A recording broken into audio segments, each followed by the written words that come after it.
Well, he's doing a couple things here. I got this other article here. We're actually coming Tuesday. Biden is actually going to take where is it right here? He's prepared to announce executive action early on the border, earliest Tuesday. And so it says the Biden administration is preparing to roll out a sweeping border executive action as early as Tuesday, according to two sources familiar with the discussion, who caution the timing is fluid.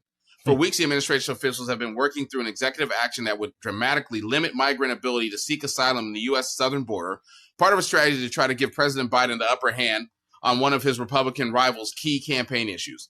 The action is designed to potentially blunt Republicans' attack on border security and preempt from former President Donald Trump, now convicted felon, ahead of the first presidential debate, which will be held June 27th.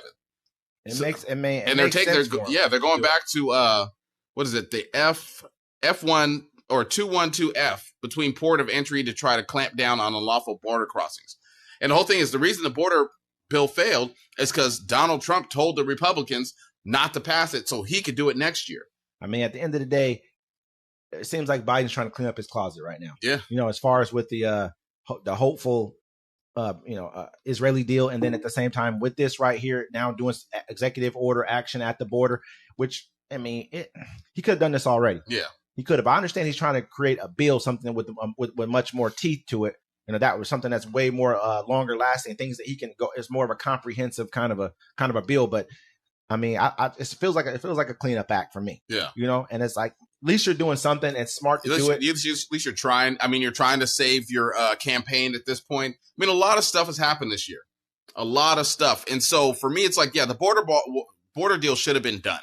And they said it on Fox News. Republicans killed the bill. Mm-hmm. They admitted they killed it. You can't scream border security. Hey, this girl died from an immigrant, all this stuff, and then not try to fix the problem. Absolutely. And then sit there and complain about it. And that seems like that's all they do. I think because it's an election year, they're trying to get rid of MTG too. They're like, yo, you're an idiot right now. You don't understand. And they also came out with a report. They're like, look, we've gave Republicans time. They're not trying to govern. They just want to disrupt and stall. I mean, I look at it like this. MTG's like one of their number one fundraisers. They're not getting rid of her. But outside of leadership in their party, which is like, what's the guy's name from? I can't remember the name. We call him Mitch McConnell. Oh, Turtleneck. Yeah, there you go. Mitch McConnell. Outside of him, and then you got other leadership. You got John DeSantis. But he's a governor. He's not. Yeah, they like him though. Yeah, they deal with him. They do deal with DeSantis. But she's their number one. Outside of them, the number one fundraiser. And so there's no way they're getting rid of her because I'm sure she's pumping money into the. And you see Nikki Haley is anything else. Nikki Haley coming back too. She is because you see, hey, them cases, 34 felonies, they saw it coming. He gonna get some more. He might just not be the pick.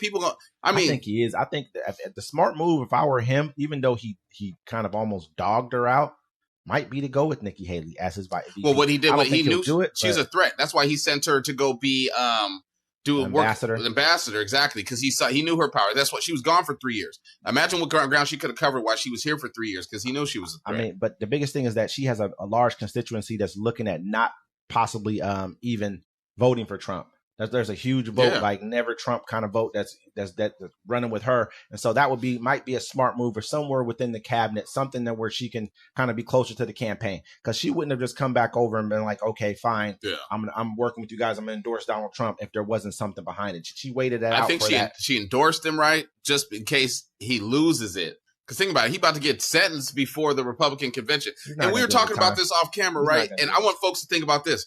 If I was Donald Trump, I wouldn't even show up to court no more. I don't have any cases in Florida. They can try to extradite me, but I can have enough MAGA people to surround me 24 hours until this election. And who's going to stop me? He'd be like, hey, it's a sham court, kangaroo court, it's a witch hunt. I'm not showing up to this stuff. Vote for me. That's all he's been doing, man. I wouldn't show up no more. I'm like, no, I'm not going back to New York. I don't live there no more. I'm not going to Georgia. I'm not going to Arizona. I'm not going to Pennsylvania. I mean, that's what he did today. You got to look at when he came out today. He said, man, this is bigger than Donald Trump. That's what he came out saying. Bigger than me, no Brown.